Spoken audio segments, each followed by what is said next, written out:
that would allow the Epstein files to have to be released. And he said that's why you're not calling back Congress to swear her in. Okay, this is so absurd, and I've answered it so many times, but I'll do it again. Sorry. Rep. Grijalva-elect is no. Thanks for asking it, Joe, because they keep using this as some sort of distraction. It's totally pointless. Okay. Look how sad Johnson is. It was even more apparent when CNBC took Johnson's camera full screen. Okay, Rep. Grijalva was elected after the House went out of session, so we are delighted to administer the oath to her as soon as we get back to regular session here, the legislative session. That's the whole point. By the way, I'm following the Pelosi precedent. She was Speaker here a long time. She did this many times. Julia Letlow, my friend from Louisiana, was elected in similar circumstances to replace her late husband who passed away from COVID. Nancy Pelosi took 25 days to administer the oath to her. We had Pat Ryan and Joe Simpolinski, Democrats, who were elected during an August recess. Nancy Pelosi took 21 days to administer the oath to them because she had to wait until we came back to legislative session. Same exact scenario. Rep. Grijalva can work. Rep-elect Grijalva can work for her constituents right now. Constituent services answering the phone. She has computers and 16 employees, and there's no excuse for it. Okay.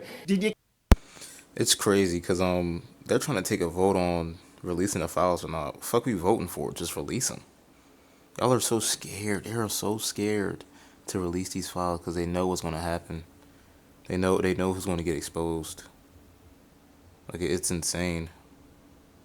I wonder if them getting exposed, anything going to change, because Trump is already a criminal.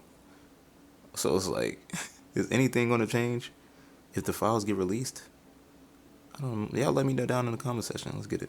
Catch how his voice cracked? Watch it again. She has computers and 16 employees, and there's no excuse for it, okay? He really looked like he was going to break down and cry. But then Johnson regained his composure. With the Epstein files are being released. 43,000 pages now. There was another batch of documents dumped on Friday of last week, which included Epstein's personal ledgers, his financial ledgers, his daily calendar, his flight logs, all the things that people have been saying they wanted. It's all coming out. Why? Because the House Oversight Committee has been working through this period, even when we're not on the House floor, to go through and dig through the Epstein estate files and all the rest and get them out. So these are all distractions, all distractions. Poor Speaker Mike Johnson. The big bad Democrats are distracting him and taking him off message. For the record, the Epstein documents being released by House Committee are from the Epstein estate and lawsuits against him. Lawyers say the most powerful, explosive, and troubling Epstein documents, photos, and videos are in the files being blocked by Donald Trump's Justice Department and FBI. The House discharge petition, which would get triggered once Democrat Adelita Grijalva is sworn in, would force a vote on the public release of everything. Now, as far as Johnson's claim of following the Pelosi precedent on swearing in lawmakers, CNBC host Andrew Ross Sorkin addressed that and sandbagged Johnson with recent comments from the last Republican House Speaker, Kevin McCarthy. Speaker, we spoke to your predecessor, Kevin McCarthy, earlier this week, and he made an interesting point, though, about what you're describing, which is that it is politics. And I'm not suggesting it isn't. When you even look at what Nancy Pelosi did, and we could just, if we wanted together, we could say this is a disgrace and condemn the fact that politics are taking place here and that there is a precedent. But I think rather than look to that, the question is, it doesn't have to be this way. This is a choice that's being made. And I think that is the issue here. And so this idea that it can't be done in some other way. Johnson looks so sad. He's being humiliated and seems again to be on the verge of tears. And I raise it because the other issue is, what would happen if you actually took those votes and hard votes and won those votes? Wouldn't that be the better path?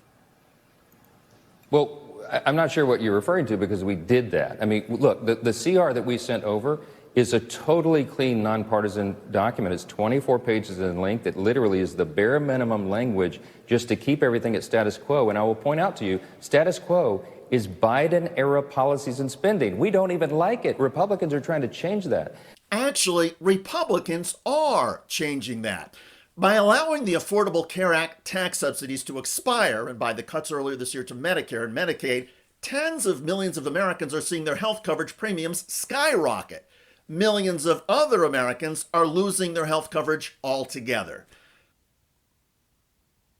Losing that health coverage is insane. All these other countries' health is free. Like, bro, we could send millions for warfare, but we can't help, you know what I'm saying, our own citizens out. I'm not surprised. Nobody else is surprised. It's just the way it is in America, man. If y'all have to think of anything different of what's going on right now, please put it down in the comment section. We could have a discussion because it is out of hand, y'all, I swear. But Johnson insists his party made an honest effort to keep the government funding going. This was a good faith effort to allow more time for the appropriators to finish their job, plain and simple. And that's what makes this so remarkable and so especially painful for people. You see that blinking? It's painful for Johnson as well. Clearly, the House Republican Speaker is stuck between the proverbial rock and a hard place. Johnson has to run interference for Donald Trump, who doesn't want the Epstein files released, so Johnson has to keep blocking Rep. Adelita Grijalva's swearing in. But that is messing up Johnson's talking point about who is to blame for the government shutdown. Meanwhile, Democrats keep hammering Johnson, Trump, and the rest of the GOP. 4 weeks have passed since she was elected. And the reason why Mike Johnson and House Republicans refused to swear in Representative-elect Adelita Grijalva is because they want to continue to hide the Epstein files from the American people. That's crystal clear at this point in time. And as for Democrats standing firm and withholding votes to fund the government because of GOP healthcare cuts, there was this. Yeah, we do want to restore the fact that the largest cut to Medicaid in American history has been visited upon the American people by Donald Trump and Republicans, even though they promised to love and cherish Medicaid. But instead of doing that, they cut about $1 trillion from Medicaid.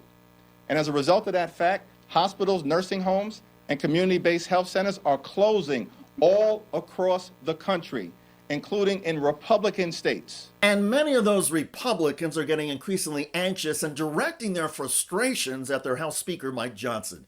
In turn, Johnson is wearing down, getting more depressed by the day, and seemingly on the verge of a breakdown and tears on a cable TV news interview. Yes, politics is a rough business. Still, Johnson and other Republicans would be wise to remember they still have a job and great health care. Plus, in Johnson's world, louts like Donald Trump get congressional protection, at least for a little while. The Trump protection will not last. The Speaker can't keep blocking votes and secrets forever. Surely Johnson knows that, which may explain his fraught emotions. By the way, Donald Trump just erupted over architects, historians, and members of the public trashing his ballroom construction and demolition of the White House East Wing. The people who say that you haven't been transparent enough about this. I haven't been transparent? That some of your critics Really? feel it should have gone for a I've review. shown this to everybody that would listen. Third-rate reporters didn't see it because they didn't look. You're a third-rate reporter, always have been. So third-rate reporters didn't look, but anybody that asked, these pictures have been in newspapers. They've been all over the place. Check out that video at the link below. It generated a lot of comments on YouTube. One of the most popular is from Dimitri, who wrote, "Imagine if President Obama had done something like this to the White House." Well said.